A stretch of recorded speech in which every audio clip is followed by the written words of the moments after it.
আমরা কিন্তু দলের জন্য জেল খেটেছি, আমরা কিন্তু দলের জন্য শত শত মামলা ঘাড়ে নিয়ে মাসে 15 দিন বাড়িতে ঘুমাইতে পারি নাই।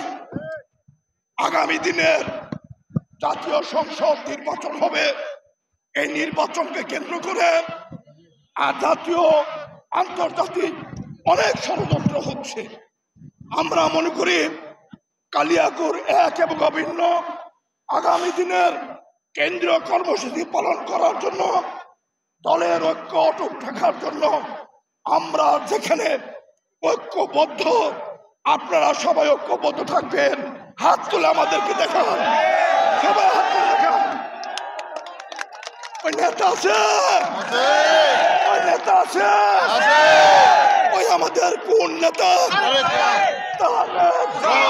রহমান। আপনাদের সাথে নিয়ে, আপনাদের ত্যাগ এবং তিতিক্ষার বিনিময়ে, আপনাদের পরিশ্রমের বিনিময়ে, দলের ভালোবাসার বিনিময়ে জননেতা জনাব তারেক রহমান সাহেবের দিক নির্দেশনায় গত 15-16 বৎসর আমাদের প্রিয় নেত্রী, দেশ নেত্রী বেগম খালেদা জিয়ার নেতৃত্বে, তার দিক নির্দেশনায় এবং সর্বোপরি আমাদের প্রিয় নেতা জনাব তারেক রহমান সাহেবের দিক নির্দেশনায় আমরা রাজপথে থেকে এই দলকে সংগঠিত করে রেখেছি। আমরা আন্দোলন সংগ্রাম করেছি। এই মঞ্চে এবং নিচে অনেক নেতাকর্মীরা আছেন, হাজার হাজার নেতাকর্মীরা আছেন যারা মিথ্যা মামলায় জর্জরিত হয়েছেন, যারা কারাবরণ করেছেন, ব্যবসা বাণিজ্য নষ্ট হয়েছে, বহু রকম অত্যাচার নির্যাতনের শিকার হয়েছেন ওই স্বৈরাচারী শেখ হাসিনা সরকারের, আওয়ামী লীগ সরকারের দূষরদের দ্বারা, তাদের নেতাকর্মীদের দ্বারা। শুধুমাত্র আপনাদের এই ত্যাগের বিনিময়ে এবং আমাদের নেতা জনাব তারেক রহমান সাহেবের সঠিক নেতৃত্বের প্রতি অবিচল আস্থা আমরা রেখেছিলাম বলে, রাজপথে লড়াই করেছি বলেই স্বৈরাচার শেখ হাসিনার পতন হয়েছে। আমাদের প্রিয় নেতা জনাব তারেক রহমানের নেতৃত্ব, সুযোগ্য নেতৃত্ব প্রমাণ করেছে বাংলাদেশে তারেক রহমানের বিকল্প কোনো নেতা নাই, যার নেতৃত্বে বাংলাদেশের গণতন্ত্র পুনরুদ্ধারের যাত্রায় আমরা অনেকটা অগ্রসর হয়েছি। আমাদের নেত্রী বেগম খালেদা জিয়ার বিকল্প নাই, যার নেতৃত্বে বাংলাদেশে বারবার পতিত স্বৈরাচার সরকারদের পতন ঘটানো হয়েছে, গণতন্ত্র পুনরুদ্ধার হয়েছে। আমাদের কিন্তু এখনো পর্যন্ত চূড়ান্ত বিজয় আমরা লাভ করতে পারি নাই।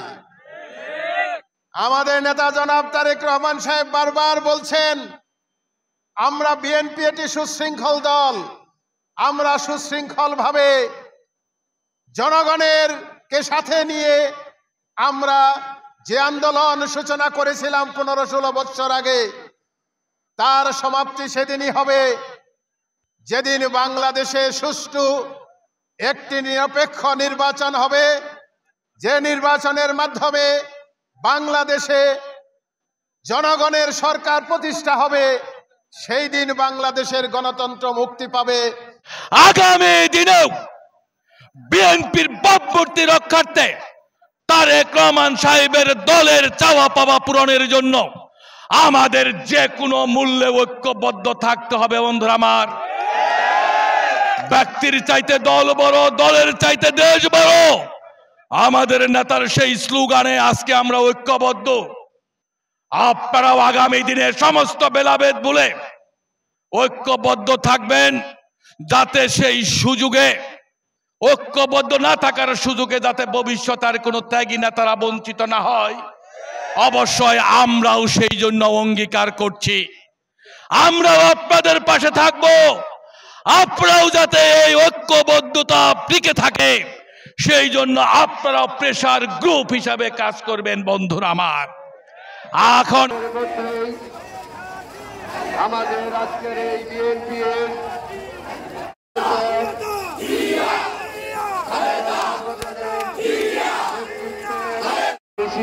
মিটিংয়ে উপস্থিত থাকবেন।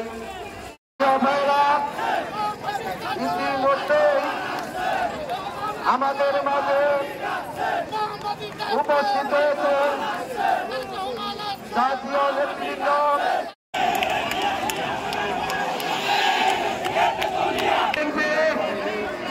সাবেক সাধারণ সম্পাদক খারাপ করে অনেক নেতা কর্মীরা তাৎক্ষণিকভাবে বেশ কিছু অনাকাঙ্ক্ষিত উদ্ভূত পরিস্থিতির সৃষ্টি হয়।